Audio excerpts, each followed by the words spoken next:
با سلام مجدد و خسته نباشید. صبحتان بخیر. اعزایی که همین اکنون با ما پیوستند و برنامه سلام صبح بخیر از تلویزیون ملی افغانستان بیننده هستند. طاعت عباداتتان قبول و درگاه الهی باشه. ادامه برنامه است. همه ما میدانیم که ورزش زبان بین المللی است که نیاز به ترجمان و ترجمه نداره و ورزشکاران ما سفیران صلح کشور ما هستند.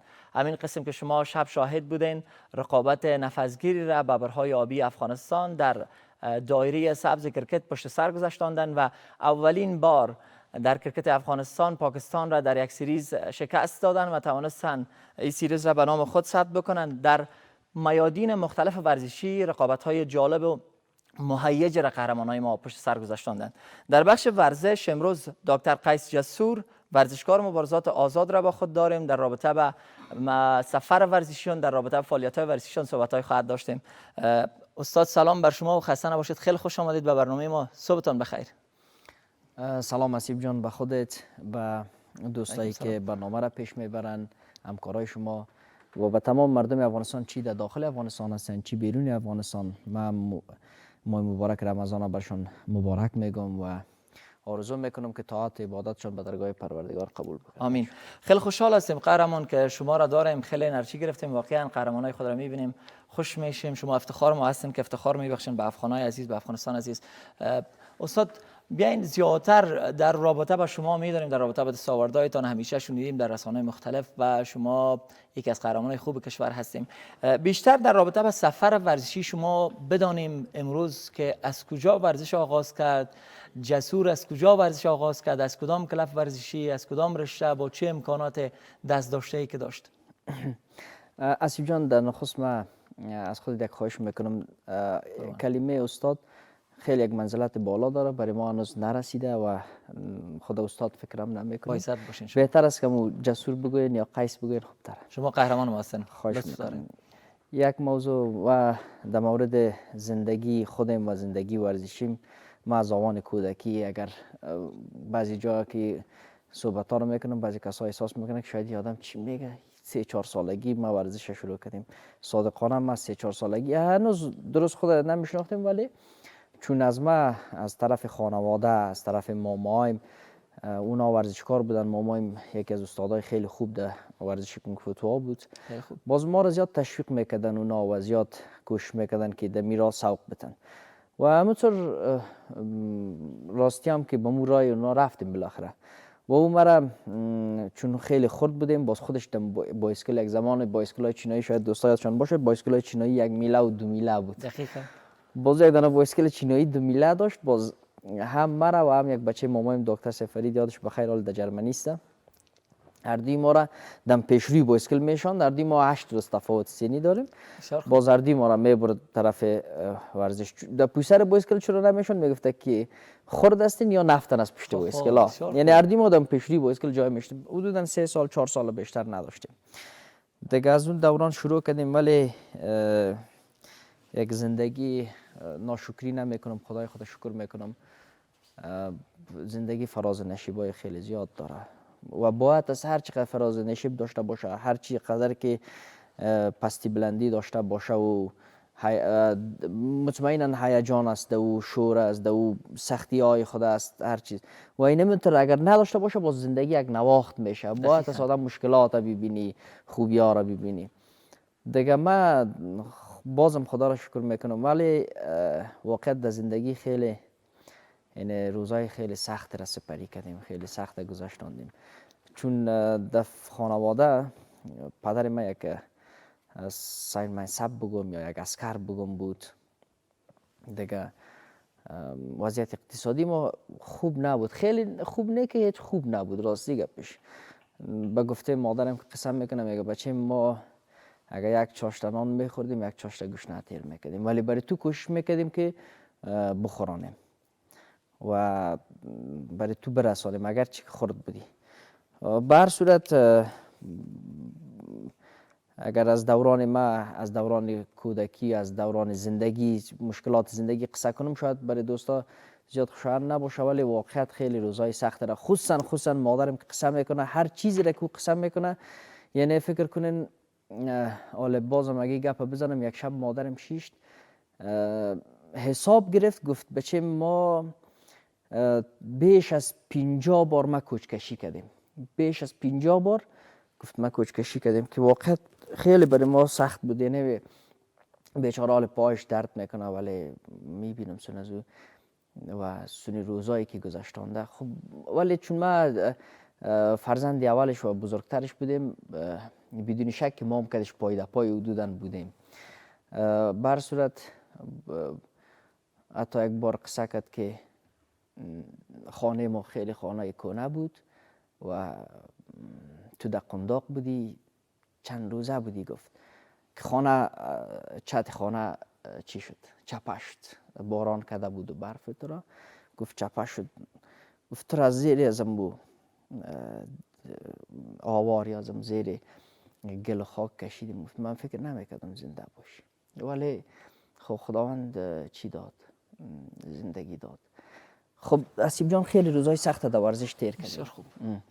خب قهرمان‌ها همیشه میگم که تولد نمیشوند، ساخته میشوند و در کنار ای که در کنار یک قهرمان در عقب دستاوردهای قهرمان مادر قدرتمند می باشه، پدر قدرتمند می باشه، دستای برادر می باشه، دستای خواهر می باشه، دستای پدر مادر می باشه برای دعا و خداوند وجود داره که استجابت میکنه، قبول میکنه دعای پدر مادر.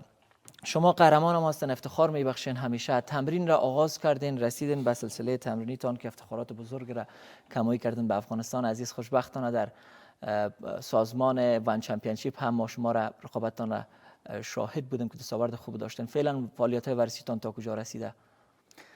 اسیب جان در اواخر خو کل دوستا در مورد ما، در مورد ورزش ما، دستاوردهای ما خبر دارن، معلومات زیاد دارن. و گفتم از اولین ورزشی که ما شروع کردیم کنفوتوا بوده تا 5 خط کنفوتوا هم گرفتیم و بازم واقعا خیلی بر روزای سخت، بازم سخت، خیلی سخت. شما باور کنید وقتی مرا در تمرین میبرد تشویقگر خیلی زیاد داشتیم به هر صورتش.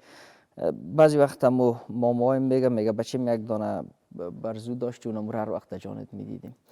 ما در تمرین میرفتم، ما کوشش میکنم ما تمامی از دوران کودکی ما بیشتر چون ما موارد ورزشی نوع ما را یا دستاوردهای ما را همه دوستان میفهمن ولی گذشته ما را خیلی کسا نمیفهمن.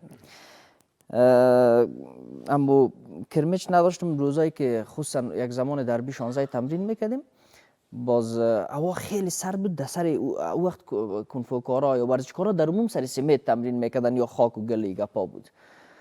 باز ما میدویدیم در تمرین ما پایم بچه خیلی خورد پایم لچ بود. خدا شاید است اسیب جان که کرمچ نداشتم که ما بپوشم، حتی یک جراب نداشتم بپوشم. یعنی توانایی اونمون نبود که یک جراب ما در تمرین بپوشم و مرا در زورم می آوردن. یعنی مامای در اصل هم تشویق ما میکردن ولی در زورم می آوردن. میخواستیم نمیخواستیم باید از ما می آمدیم که از تمرین و بسیار روزا میشنیم گریه هم میکردم، پای مرا یخ میزد. دیگه او خودش یک استاد بود، یک آدم میکنن او نمیفهمید دیگه که ما چی مشکلات دارم، چقدر سخت است برای ما زندگی. بر صورت ولی در مورد ازی که شما گفتین یک دستی هست پشت ما بدون شک. اول پروردگار خودش خداوند همیشه بندگان خدا حمایت میکنه و دوست داره، واقعا رحمان و رحیم است دیگه. ولی پدر و مادر خیلی مرا تشویق کرده، خصوصا مادرم حمایت کننده اساسی و اصلیم بوده. به خاطر چی؟ که فکر کنین از نگاه درسیم از مسجد به مسجد، این بیچاره هر جایی که من کوچ میکردم مجبور بودم که تو را دیگه مسجد شامل کنم. یا اینکه خودم هم شوخ بودم که اگر من از این مسجد میکشیدم باز بیچاره یعنی دستم در دستش مرا چهار بغل میگشتن باش که از درس دور نمانه. در پولیش میگفته که وقتی من تمرین میکردم میگفت بچم تو تمرین میکنی باید است انرژی بگیری. خب بالاخره اسیب جان یک قصه خیلی واقعیتش هم قصه جالب است، شاید بعضی دوستا خنده کنن ولی صادقانه حقیقت است. نه خورده بودیم هم دیگه. یک روز مادرم گفت بچم تو ورزش میکنی برای تو باید است انرژی بگیری، ما برای شیر میخرم. خب از اون قران و روپا که خودش جمع کرده بود مرا گفت یک جایی را سر کاریز میگه اونجا یک بازار است، مرا برد که برای یک دانه شیر بخرم. البته این شیرای پودریش اونم شیر پودری هم پیدا نمیشد در وقت. به خدا امکانات کم بود. به خدا خیلی امکانات کم بوده. باز مرا برای ما بیچاره رفته که یک شیر بخره. خب یک قطی شیر خریدیم آمدیم خوردیم. شیر بود که شور میداد و می رنگ از هم سعی سفید نمیشد دیگه. تو مزه شیرم زیاد نداشت. خب به هر صورت شیر خوردم. ولی یک زمانی که کلان شدم وقتی دیدم که دیگرها شیر میخورن سریلاک میخورن، ما فهمیدم ما سریلاک میخوردیم شیر نبوده. یعنی بیچاره مادرم خب به هر صورت برای من رفته بود و نمور شیر گفته خریده بوده و دکاندارم داده بود. خب به هر صورت اسیب جان زمانی که ما بوکس کردم 5 سال عضو تیم ملی نوجوانان جوانان قهرمان وزن. دقیق بگین چند رشته شما تمرین کردین که از بوکس هم یاد کردین از کونگ هم؟ بعد از اینکه من خیلی علاقه داشتم که مسابقه کنم. کونگ مسابقاتش با مزرعه از اساتیدم.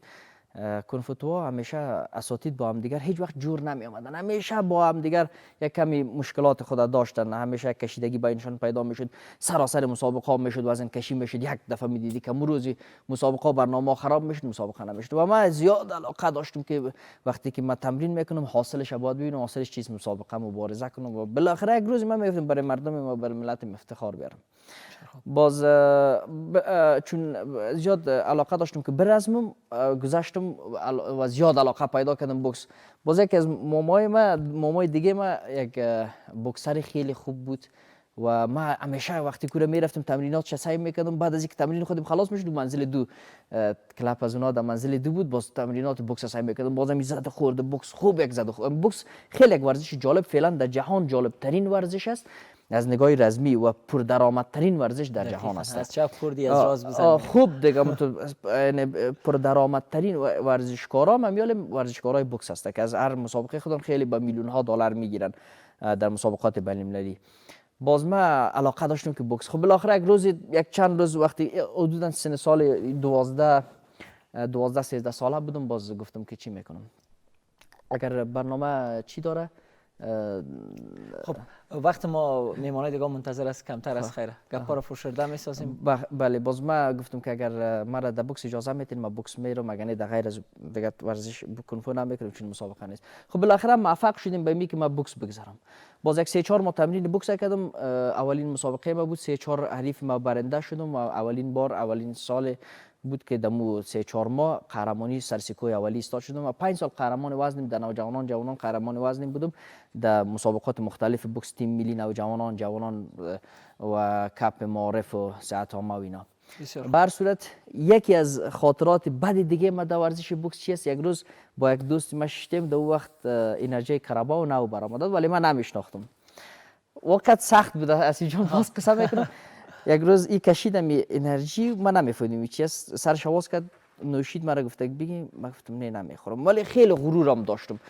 گفته که بگی انرژی است، من گفتم نه من دلم نمیشه، گفتم نمیخورم و هیچ خدایی تو نفهموندم که من از این نخوردم تا بالی و نمیخورم. واقعا خیلی سخت بود. یک موتر شده بودیم پولو در پولو انرژی را از بایک خود بکشه و بنوشه، هر کسی باشه دلشان میشه ولی هیچ وقتی غرورم برای من اجازه نمیداد.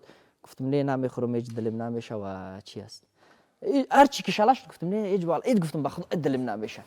یعنی به هر صورت 5 سال عضو تیم ملی نوجوانان بودم. میمونه و دیگه رشته‌های ما اگر وقتتان خلاص است نمیتونیم. قربان وقت ما کم است، میایم سر روی فعالیت‌های فعلیت که فعلا تمرین میکنی نمیکنی، چه دستاوردهایی داری، آمادگی مسابقات را داری در آینده؟ ما منتظر مسابقه باشیم که همراه هوادارا و هموطنان ما. اسیب جان 4 سال شده که مسابقه کرده نتونستم به خاطر که حمایت کننده نداشتم. نه یک زمانی حکومت ما را حمایت کرد و نه ما گفتم یک آدم، همیشه در رسانه گفتم آدمی بودیم که هیچ وقت پشت قوم پرستی و مذهب و این آن و تا بالا نبودیم. همیشه میگم من افغان هستم، از افغانستان 34 ولایت ما مربوط 34 ولایت میشم، 34 ولایت مربوط من میشم. قهرمانا باید هم تو باشه و هیچ وقت نزدیکترین دوستای ما نمیفهمه که ما در کجا زاده شدیم، از کدام قوم هستم، از کدام مذهب هستم. هیچ کسی هم شاید بیشترین مردم نفهمه و هیچ علاقه هم ندارم چون این مسائل باعث شده که افغانستان توته شود. دیگه به خاطر در افغانستان باز بدبختانه این مسئله اگر نباشه، خود از یک قوم اعلان نکنی و یک حمایت کننده پیدا نکنی تا تو را میبردن پارلمان، تا پیش رئیس جمهور، تا پیش این آن، بعد از او توی رشد نمیکردی. به او خاطر ما یک کمی نظر به دیگران این طور حمایت کننده نداشتم و 4 سال مسابقه کردن نتونستم. ولی دمی اواخر ویزا بعضی وقتا مسابقه نتونستم گرفت، از بعضی کشورها رو ویزاش گرفته نتونستم.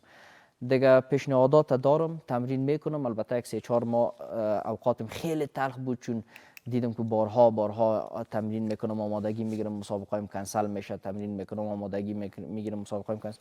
یک 3-4 ماه تمرین نکردم، ولی پس دوباره حال به تمرینایم روی آوردیم، به خاطر که ماه مبارک رمضان بود، باید از خود نگاه کنیم و بعد از رمضان اگر خداوند بخواد ان شاء الله دوستای ما شاید مسابقات ما باشه. دقیقاً. قهرمان در گذشته مشکلات ویزا بود برای ورزشکارایی که میرفت خارج از کشور مسابقه کنه. فعلا المپیک افغانستان هم کمیته ملی المپیک اعلام کردن که این مشکلات برطرف میشه به زودی و تا حد حل شده که شما ذکر زمانی بکسر خوب افغانستان رو هم دیدین که در تایلند مسابقه کرد. قهرمانای خوب ما در مسابقات قونیه اشتراک کردن و رقابت‌های دیگه هم برگزار شد. تا چه حد حل شده برای قهرمانای مبارزات آزاد ما که بتونن رقابت کنند؟ حسیب جان فعلا اصلا حل مشکلات چی میکنیم؟ مشکلات بیشتر شده، خصوصا ما مربوط فعلا مورد مبارزات آزاد صحبت میکنیم. مبارزات آزاد اصلا اجازه داده نمیشه، حرفوی هیچ مسابقاتش برگزار نمیشه. این چی بگذاریم با که ما را عبادت کنن تا ویزه ما را بگیرن؟ خیلی خوب، از دید شما مشنیم، از نظر شما چی پیشنهاد دارن به دولت که با کدام معیارها باید برگزار شود تا ما میزبان مسابقات بین المللی باشیم در افغانستان که رقابت‌های خوب را از افغانای ما از خارج از مرزهای افغانستان از عزیزای دیگه ما شاهد باشیم؟ ما خود تا با معیارها و استانداردهای بین المللی برابر نکنیم، نرسانیم، هیچ وقتی مسائل دیگر را در جایش میگذاریم. ما هنوز روز به روز آمده رایستیم که مثلا مشکلات MMA در روی نزن، البو نزن، زانو نزن، مثلا بعضی گپای دیگه ای که در اینا یا کشنده داخل قفس مبارزه نکو یا مثلا ای بریم. ولی اگر ما تمام می ورزش هایی که فعلا از آماتور، چی آماتور است چی حرفوی است، تمام می ورزش ها از خارج از افغانستان آمده. تمام از این میره ما وقتی که ما میخوایم قبول میکنیم باید با تمام معیاراتش قبول کنیم. نمیشه که در جهان به یک شکل دیگه برگزار شه ما باز بگیم نه به این شکل. امکان داره بیش از 200 چند کشور است، 200 چند کشور یک قسم برگزار میکنه، افغانستان میگه نه ما به این شکل برگزار میکنیم. امکان نداره به این شکل. این حال به این خاطر فعلا MMA بند است. این گپای من نمیفهم. رقابت‌های آماتور ما شاهد هستیم که برگزار میشه. خب آماتور اصلا MMA در اصل خود MMA میکس مارشال آرت، هنرهای رزمی مختلط است که او به شکل حرفه‌ای باید برگزار شود. ای آماتور ازی اصلا MMA خودش ورزش نیست. یک مسابقه برگزار کردن، مسابقه سال 1993 UFC برگزار کرد و نام از او ماند. MMA سازمان برگزار کرد سال 1993 UFC بود. اصلا اینمی مسابقات خود ازی حرفه‌ای است، در اصل آماتور نیست و در این مسابقه است و ورزش نبوده. ایره پسان در کلاب ها رایج شد. اگر نه در اوایل مثلا یک تکواندوکار می آمد با یک بوکسر مسابقه میکرد، نام از ماندن دو ورزشکار مختلف که آمدن نام از ماندن MMA. حال او را به شکل آماتور حال روز به روز اصلا یک زمان همه چیز حرفه‌ای بوده. در گذشته ها در دوران‌های یونان قدیم که میریم گلادیاتورها بوده با شمشیر و گرز و اینا یکی دیگر را میزدن. بازی آستاستا یعنی یک شکل مبارزه را به خود گرفت. بله ورزشی. باز بعد از اون آوردن آماتور ساختن. ولی بعضی چیزا هست که باز هنوز حرفه‌ای باقی مانده و او کیفیت کان خود داره. دیگه به او خاطر نمیشه که ما از معیار و از استانداردهای کو داره و او در جایی که بنیان گذاری شده به شکلی که شده ما او را تغییر بدیم. خیلی سپاس قهرمان. در کل در ورزش افغانستان چقدر تغییرات اومده، چه پیشرفت‌هایی داشتیم؟ از موارد مثبت ما اگر بگوین که انجینیر سیم نظر محمد مطمئن رئیس کمیته ملی المپیک هم وعده کرده بودند که افغانستان را به یک کشور ورزشی تبدیل می‌سازد. یعنی ورزش را از کابل از مرکز انتقال میده به سایر ولایت. ما شاهد هستیم در بدون شک شاهد بودیم چقدر پیشرفت‌های صورت گرفته. این مسائل شاهد بودیم و بسیار موارد مثبت هم شاهد هستیم. ولی از نگاه ازی که ما پیشرفت بگوییم در ورزش، اگر صادقانه صحبت کنیم هیچ پیشرفت گفته نمیشه. از مرکز ببر در ولایات درست است که در ولایات رشد میتی، ولی کدام پیشرفت خاص نیست. و تو بسیاری چیزا را حرفه‌ای‌ها را که مسابقات بین المللی و انترنشنال از برگزار میشه او را از بین ببریم، ما در داخل افغانستان در ولایات ببریم شه. این پیشرفت هم گفته نمیشه. درست است که حالا هر چقدری که یک ورزش عصری تر شده میره باید از ملی بودن به بین المللی رشد، نه ای که ما بازو را آساسا جمع کنیم باز ببریم به ولایات. درست است در ولایات رشد میکنه ولی ورزش آماتور پس دوباره رشد میکنه. اما باز باز هم ما آماتورش ما شما شاهد یا آماتور مسابقات هستیم که با بعضی قیدگیری ها و سختگیری ها، ولی او برای یک ورزشکار شاید امی ورزشکارای ما ایره مطمئن باشین در خارج نتیجه نمیتن. با معذرت من شاید نفهمم از دوستای ما از قهرمان از ورزشکارا در این شرایط فعلی افغانستان با می امکانات با اینمی گپایی که فعلا جریان داره سخت است که خیلی خوب. نتیجه بگیریم. در اخیر اگر کدام سوال باشه که من نپرسیده باشم، ما دیگه مقصد ما ورزشکار هستم و پیام همیشه شما را میشنوم. حقایق گفتیم. من نمیفهم در تلویزیون ملی هم حضور داریم دیگه، به او خاطر ما معذرت میخوایم از تلویزیون شما ملی افغانستان در خدمتتان است. بله نه ما معذرت میخوایم از اینکه اگر من بعضی صحبت ها را میکنم ما مترک راست صحبت میکنم دیگه، نمیفهم چقدر که این صحبت های ما خوب است یا بد است ویش نمیفهم، ولی صادقانه را میخوایم گپ بزنیم دیگه. پیام آخر ما برای دوستایی است که همیشه ورزش کنن اگر میخواین صحتمند باشن. طب و طبابت فقط طبابت میتونه کرده، ولی اگر ما بخوایم ورزش کنیم وقایه میکنیم از مریضی. قبل از اینه از طبابت کرده وقایه بهتر است. یعنی اگر ورزش بهتر از طب و طبابت نیست، بدتر و پایانتر از اون نیست. و واقعا ورزش اگر عبادت نیست کم از عبادت هم نیست. به خاطر اگر صحتمند بودیم ما عبادت خودم رسیده میتونیم و یک انسان صحتمند همه کار هر قسم خدمت بخوای از دستش میآید. عقل سلیم در بدن سالم است. و ما از دوستای ما میخوایم در ماه مبارک رمضان تمرینای خودانه بکنن، خصوصا کسایی که ورزش‌های حرفه‌ای میکنن، کسایی که ورزشکارای حرفه‌ای هستند، سالها زحمت کشیدن، عضله سازی کردن، بدن خود آماده ساختن.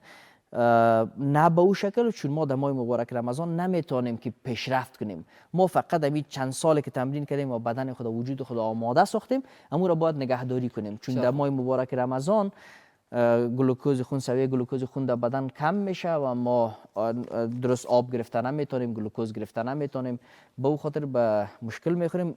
تمرین کنن به اندازه که بدنشان خراب نشه، از اون زیاد نه. خیلی سپاس دکتر قیس جسور، ورزشکار مبارزات آزاد که در برنامه سلام صبح خیر حضور داشتین. خیلی خوشحال شدم، افتخار بخشیدم، با امید موفقیت بیشترتان. سلامت باشین. تشکر از شما از دعوت کردین. قربانتان.